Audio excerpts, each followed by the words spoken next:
Welcome everybody to another Ageless Lounge.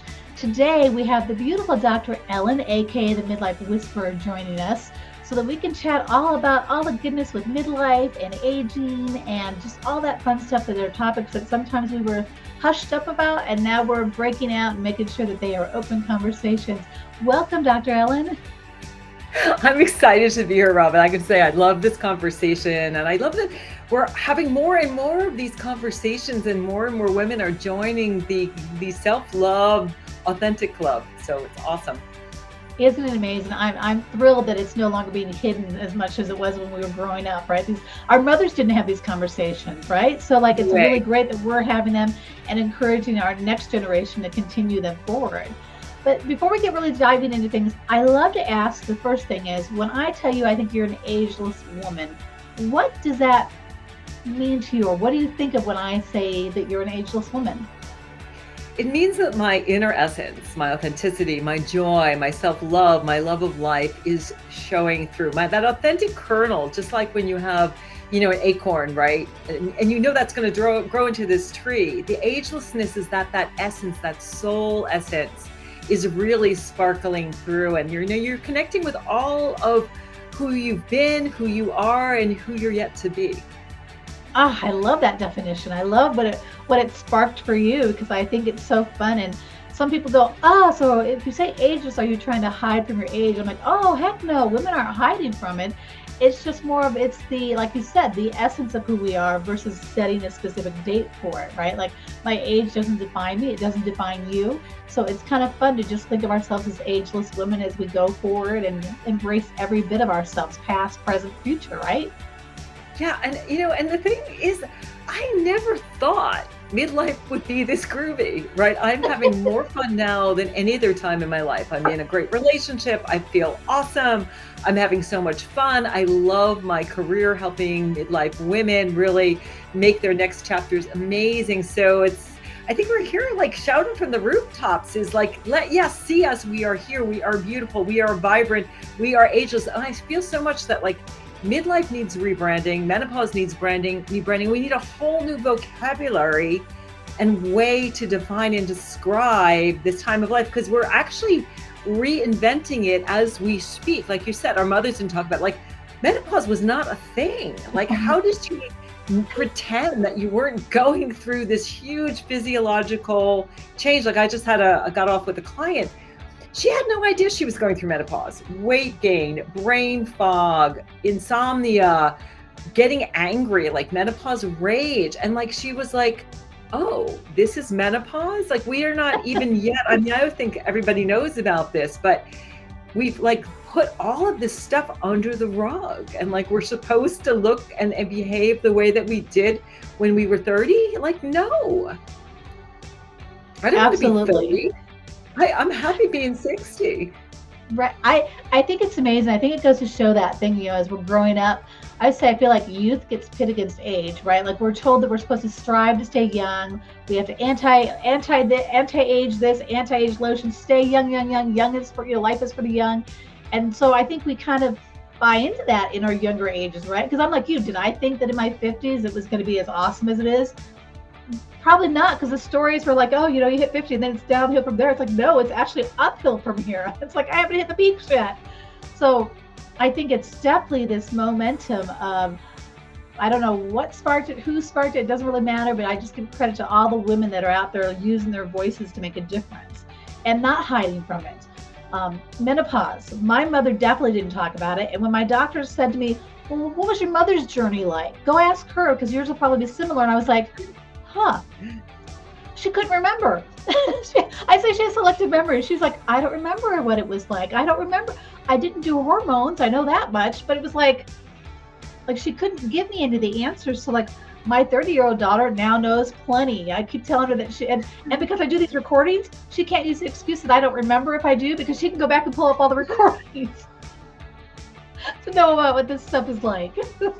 Yeah, I mean, so I think it's so important that we're, embracing everything physiologically, that we're really understanding menopause and realizing, if you're listening, you can get help. There is nutrition plays a huge role. I've been a registered dietitian for 31 years. And so what you eat really, really matters. What they're finding is that your microbiome, the collection of microorganisms living in your gut, actually shifts during menopause and starts to lose its diversity and look more like a man's. And the microbiome in turn impacts your brain, impacts your immune system, impacts your gut. A lot of women going through menopause are having constipation. There are all kinds of things that we're not aware of. So it's really important we're talking about it. But to say that there's so much you can do: nutrition, movement, sleep, stress, and considering medication are really the big 5 ones in my boat. What I help women on all of the 4, except for the medication, because I'm a PhD psychologist, not an MD. But there's so much you can do. You don't have to suffer in silence. And so if the menopause changes are pulling you down, because estrogen affects everything in your body. It's not just you stopping your periods. It's your brain, it's your bones, it's your heart. So you might really be experiencing a lot of things. Get some help. Reach out to me or find a doctor who can support you, and you really can feel your best. And it's important too, because I'm always asking myself, like, what is my future self going to thank me for now? Like, I want to be healthy at 100. And I know what I'm doing now is going to have an impact when I'm 70, 80, 90 and beyond. So when you say, like, a lot of times people think of menopause, they automatically go, it means medication. I don't want to do that, right? And yes, there are medications that are out there, but there are those who want to try to go through it and do the healthy way. But you also mentioned nutrition. I don't think people realize that plays a key role in everything, especially at this point in our lives. So, like, if you were going to share, like, what would be your top 3 nutritional shares that you think menopausal women should have in their diets regularly? Okay, 3 P's. Number 1, whole food, plant-based. Eat more plants. Just eat more plants. When I work with my clients, it's like, this is your plate. You fill the top up with plants. Any kind of plants that you want. Eating more plants. What plants have is called phytoestrogens. So they are similar to the hormone estrogen. So when you eat them, your body's getting all of that goodness, and it can really help you as the estrogen is going down. So plus it's helping that microbiome that I mentioned earlier. What the plant foods have is prebiotics. They feed those organisms, the probiotics you might have heard of. So having more plants is great. Plus, plant foods are very low in calories. They're high in fiber and water. They fill you up without filling you out. You feel full, so you don't want to eat more. So it can help with the weight loss. It can help with some of the other menopausal symptoms because you're getting those phytoestrogens. So plants are number 1. Number 2, protein. If you want this, you've got to eat more protein. There's no 2 ways about it. And I would say the majority of women that I work with are low in protein. And, as a registered dietitian, I can certainly help you out with that. But what I find is that, we have, like, maybe you have an oatmeal or grab a banana for breakfast, or maybe, have one of those, croissant sandwiches. So mostly carbohydrates in the morning, maybe a salad for lunch. Again, lots of carbs, not a lot of protein. And then you top load. You have like a chicken or have a hamburger. You need to get the protein throughout the day. So what I recommend is something like, Greek yogurt for breakfast, or have a smoothie with a scoop of protein powder in it. Lunch, yes, have the salad, but, throw on 4 ounces of chicken or some tofu or some beans. Dinner, have the protein. Again, about the size of your palm is what you want. So half the plate is the vegetables, the palm is your protein, and the fist is your carbohydrate. You want to make your carbohydrate what's called complex. So instead of having the white rice, have the brown rice, the whole grain pasta versus the white pasta. You want more of that fiber. 95% of Americans don't get enough fiber. So we need more fiber. Plant foods are going to do that. And then the 3rd P is less processed foods. The processed foods hit you up in a bad way on a lot of levels. First of all, when you eat processed foods, you can get inflammation because your body is not used to them. It's looking at it as something that's foreign, so it can create inflammation. And inflammation is really at the heart of a lot of the menopausal symptoms. A lot of women I'm working with are getting joint pain. That brain fog can be an inflammation of your brain. So the plant foods are helping with the inflammation. The processed foods are increasing the inflammation. The other issue with the processed foods is that not only do they not have the satiety of the plant foods, but on top of it, those foods are designed to hit what's called the bliss point. You just want to eat more and more. Have you ever tried to eat one M&M or one potato chip? Right. You always have to have more. Yep. Yeah, with the plant foods, what happens is when I make myself like, what did we, oh, last night we had a nice stir fry. I had some tofu, a little bit of eggs in it, lots of vegetables. I got full. I didn't want any more. I didn't want seconds or thirds. So when you eat the whole food plant-based way, you naturally get full. Like the first bite tastes the best. And then as you go on, you're like, okay, I am satisfied. But with, again, those processed foods, I'm not saying you don't ever eat those. Sure, we all want to have fun. We all want to have that threesome with Ben and Jerry's. But to curtail that a bit. And then I guess a piece of that too that I help a lot of my clients with is the emotional eating piece. I find a lot of women are at this place where they work really hard all day. You are a successful, high achieving woman. You work hard at your job. Maybe you're juggling your kids, your partner. And then, 6, 7 o'clock hits, you want that glass of wine, that wine and cheese and Netflix, and you're feeling like, I deserve this. Right. And we have to find more healthful ways. I'm not saying never have the glass of wine or the cheese, but I find a lot of my clients get into this really bad habit of every night, just like so wanting that feeling. What's called dopamine is the chemical of reward. So you want that dopamine rise of, I want to feel good. We want to feel good, but we have to find healthier ways to feel good. That's awesome. I do find that at this stage of the game, it's always funny. I am definitely in the place where like the weight part of it is really like the moods, I don't think are so bad. Brain fog is pretty much clearing up at this point in time, but it's that weight piece, like I am like stuck. So I eat very healthy. We eat plant-based.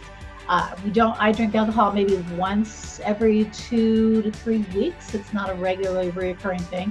And yet that little menopause bulge that they call it, right, is still kind of hanging on heavily for us. And I think a lot of women get frustrated, so they kind of give up, right? I mean, I feel like sort of people get frustrated, like, okay, well, I'm working out, I'm doing this, and I'm still having these things. So just why bother? Like, what would you say to somebody who's feeling like that? Like, well, I hear what you're saying, I'm doing that, and it's not working. Yeah. Well, first, give yourself compassion and know that your body it's part of normal. And so a lot of what I'm working on with people is, yes, let's see how far we can change things with changing your diet. And ironically, let's forget about the scale. Because what happens is when you start to make these lifestyle changes and the only outcome you're focused on is the scale, and just to say that we don't have as much control as we think. We've been taught this calories in, calories out, but that's BS. It's not the whole picture. And so to first let go of the weight loss, and also the weight loss piece too, from a law of attraction perspective, you're thinking about weight and thinking about loss. So ironically, you're attracting the weight gain, not the weight loss that you want, because your brain doesn't understand that binary piece. So let go of the weight loss, practicing the self-compassion, which is treating yourself the way you would a good friend, for a couple of reasons. Because first of all, the self-compassion is really correlated with less stress, anxiety, depression, more optimism, better health, more motivation to stick with it, doing this because you want to be healthy at 100, not because you want to be a size 2 or whatever that size is. So don't focus on weight, practice self-compassion. And actually the other thing I should mention about the self-compassion is what my research showed is it improves body image. Body shame goes down, body dissatisfaction goes down. You start to look at yourself the way a good friend does. Like, would we say to our good friend, like, hey, you've gained weight, you don't look so good. We were like, you're super, like, I saw you today. I'm like, oh my God, Robin, you're so cute. I love what you're wearing and the whole cut of it, all of that. So the self-compassion can help with the body image. I mean, something I'm really working with women, and I really want to actually get on board with, maybe some stylists and stuff too, is that let's dress in a way that feels great. Like last year I did a wonderful True Style journey, change the way that I dressed, to fit my body type in the body that I'm in now, wearing brighter colors, having more fun. So feeling good about how you look, because being cute is not about being a size 2 versus being a size 12. You can be cute as a 12. You can be not cute as a 2, right? So fixing the body image. Please don't ditch the lifestyle because your body isn't changing. Be patient. And I guess the other piece I would say too is in terms of the nutrition, visit a nutritionist. I often look at people's diets and I'm like, okay, here's a tweak we can do. How much also are you moving throughout the day? We sit all day long. And so I have a standing desk, I just move it up, I move it down. My free weights, I always, I've got my free weights right here. Are you building muscle mass? Are you working on this? Because muscle is at a higher metabolic, it'll increase your metabolic rate. Muscle burns calories. So a lot of times estrogen's going down, we're not eating enough protein, we're not doing the strength training, and the estrogen going down, actually we start to lose muscle mass. So what are you doing to keep your muscle mass up? Are you moving throughout the day? And another piece too is, how stressed out are you? When stress goes up, cortisol goes up, hormone of fight and flight. And what happens is it raises appetite and it raises fat deposition around your midline, because your body is like, you're under stress. Maybe there's a famine coming, a war coming, a saber-toothed tiger coming. We better put some quick weight on that so you can mobilize when you need it. So getting the stress under control, getting the movement throughout the day. It's great if you're going to the gym and doing that, but are you moving? Are you parking your car further away? Are you getting up at work? Are you using a standing desk? And then the last piece is sleep. Like, how many of us are having trouble sleeping? I know that's the big thing I'm working on. Yep. Sleep plays a huge role in weight, in appetite, in hormones. Things like insulin level, that's another piece. Are you, skipping meals, and is your blood sugar level all over the place? When insulin goes way up, so we have a big meal, we're starving, and then all of a sudden we have like a huge meal, particularly if it's got refined carbs, insulin goes way up, and that also turns on that fat deposition around the midline. So the bottom line is, take a deeper look at what's really going on, be patient, practice the self-compassion, and don't focus on just that number, but focus on other things like, how do you feel? How are your other metrics, things like cholesterol level, blood pressure, how much energy do you have?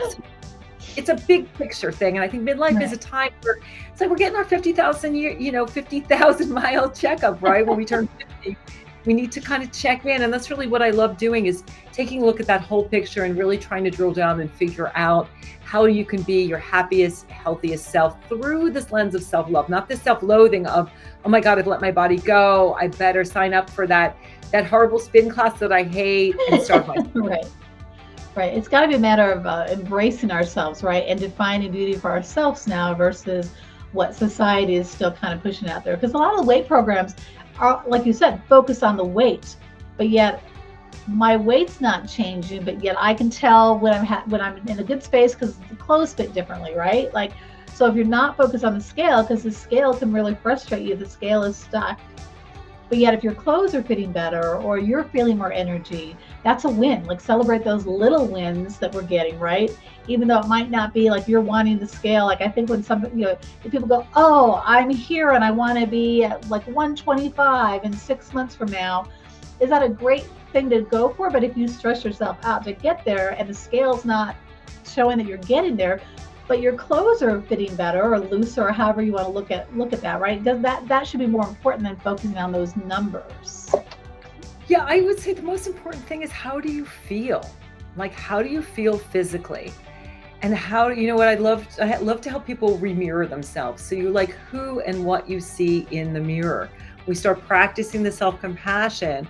We're doing all of the self-care from this place of self-love. And as we practice the self-compassion, and we also, start saying no more to other people and more yeses to ourselves, we start to fall in love with ourselves. And then when you look in the mirror, you can't say those awful things. Like, I used to be, the irony is that skinny people who are really thin, dancers and models, have the worst body image. And so we can shift our body image just by being nicer to ourselves. But I think that the goal to focus on is liking who and what you see in the mirror, being healthier, happier, and increasing that self-worth and the self-love, not the, am I a certain size or am I, a certain number on the scale?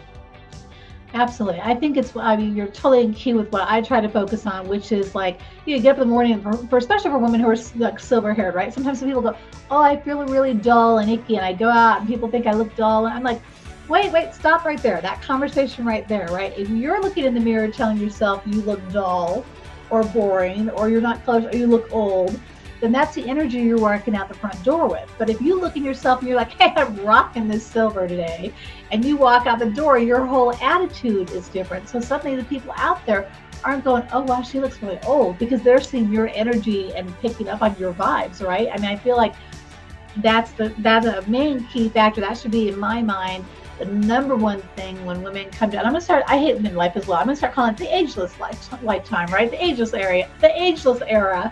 When you come to your ageless era, the number one thing I think you should focus on is that self-love and that positivity that you feed yourself first and then go out the door, right? Because if you're waiting for somebody else to give it to you, sometimes you're going to be disappointed because not everybody else is going to do it. And if you've got not filling yourself first, who can you expect to fill you up if you can't even do it for yourself, right? Totally. Energy is everything, Robin. And I love that you're saying that. That's what I love about your energy and everything that you're doing. And that, we're all empowering each other. We're all leading each other home. When we as midlife women go out and say, I look great, I'm a badass, I feel amazing, I'm unstoppable, then we're not in competition with each other either, right? We're all, let's lift each other up. Let's all really be our most beautiful self. So it's really true. When you have this attitude that, I'm having a bad hair day, then all of a sudden everything is reflecting that. And that's what the opportunities that are coming to you. When you walk out and you say, I am gorgeous, I love myself, then that's the way you see things. And I always use the example of, we see things as we are, not as they are. When I was years ago, I was looking for a dog, and we decided that we wanted to have Portuguese water. I had a Portuguese water dog. I had never seen a Portuguese water dog in my life. The minute I decided like Portuguese water dogs were my thing and on my radar screen, they were everywhere. I go to a park and there's a Portuguese water dog. Remember, you've got a kid, right? Remember you were pregnant and you didn't see. You never looked at pregnant, you never saw pregnant women. And all of a sudden you're pregnant, and pregnant women are everywhere, or silver sisters, right? You never noticed the silver hair, and all of a sudden it's like, oh my God. Although I think we're going up a number. I really do. I think it's a super exciting trend. It is. I think so. And speaking of that a little bit, I'm going to put in a little teaser here because Dr. Ellen is also going to be joining us for the Sisterhood Experience that kicks off for our first time this September in Estes Park, Colorado. I'm so excited for her energy to come and share with you. So if you haven't looked at it or checked it out yet, you should head over to tangledsilvermagazine.com and look at that for us and come join us, because it's going to be such an inspiring event with all these amazing women coming in. I can't wait to have our Midlife Whisperer herself share her beautifulness with us and get everybody energized and excited. And I really would love to ask you, what was it about it? Because you reached out to me. What was it about it that made you go like, oh yeah, this is where I should be, that I want to come be a part of this with you? Well, I think it's you and it's Alexis. So Alexis, I always butcher her poor name, Azaria. It's okay, Alexis. Yeah. Silvering Beauty. She is a hot ticket, and her products are fire. I mean, she's come up with this brilliant idea where instead of buying I like purple shampoo, but I'm curly, you're straight, right? And so we need different products. So she thought of, hello, let's put the purple stuff in a bottle and you add it to your own product. And then she's got this other gorgeous thing that makes your hair shiny. And I actually have that on today. I use my Shine and Define daily. Shine and Define, yep. And then she's got this other product that you that you put in your scalp, and they're beautiful, and they're all organic. And she uses really great, what she packages it is all, ecologically responsible. I had such a great time interviewing her. And then she told me about the event, and I was like, what? I have to go. And so she's like, you should just go and hang out. And, I'm in Vermont, so I have that sort of crunchy, sort of like you do, I'm sure, in Colorado. So it was pretty much talking to her and then talking to you, and then like, wow, this is just going to be so cool to hang out with Silvers, because I have to say, we're the coolest women out there. That's just, we all know that, right? But something magical happens when you decide to let your hair be its natural self. You just, you look in the mirror and you say, you know what? I'm 50, I'm 40, I'm 60, I'm even 30-year-olds. You know what? I can let go of all this BS that somehow it's not acceptable to have my natural hair color. Like, when did we ever get to this place where we have to put toxic chemicals on our head to be acceptable? I remember, a couple months ago, I was visiting a friend who was at the salon, and she had the plastic thing and everything. And I was just like, so done with that. So I just think that, when a woman decides to go silver, a lot flips. You come to grips with like, okay, midlife to me is this time where there's perhaps less time in front of me than behind me. And if my soul is starting to really, like the chick breaking out of the shell, I got to break out. I got to be myself. I've got things to do. My soul is like saying, come on, wake up, let's get going. I think that going silver and really embracing who you really are is just such a catalyst for such transformation. And I'm sure you hear this all the time. Women are like, why did I do this for years? They love it. Like I have like great, it's always a different color and the highlights are always great. Yes. I started going gray here with the streak in my probably 20s or 30s. And I posted about my son. It's so funny with men on Instagram. And I posted he's 23 and he's got sparkles everywhere already. But, I guess a long way of saying that, Alexis, you and just silver women are just so fun and so full of really positive, wonderful energy. So I'm really looking forward to meeting some great women, inspiring everybody, giving people some real practical information that they can take home so that we can really continue to, be ageless beauties. Yes, I'm hoping that from this event, we will really send the message that yes, embrace this stage, right? Embrace being ageless. Don't be afraid of it. Like you said, break out of your shells. Let the what's the word I'm looking for? I can't even think at this point in time. I just said I feel like we're all like, sometimes you go on the dance floor and you don't want to be the first dancer out there, or you're out there and you just kind of moving a little bit, but you really want to just get out there, really move with the music. I feel like at this stage, we're all to the point where a lot of us are now going, it's okay to dance however I want to dance. It's okay to start. Let's pump that music up really loud. Let's really get into it. And so I'm super excited that you're going to be a part of it. I'm super excited you're going to share your knowledge. Thank you for sharing your top 3 out of the 5 things you kind of shared that you think are really things that we should core in on. And again, people, I want you, Dr. Ellen, tell them how they can reach you specifically. So if somebody's listening to this going, wow, I think I want to talk with her a little bit farther about this or that, what's the easiest way for them to reach you? Just Google the Midlife Whisperer. That's the Midlife Whisperer, midlifewhisperer.com. I'm also the Midlife Whisperer on Instagram. I am that person who's just out there on the dance floor first.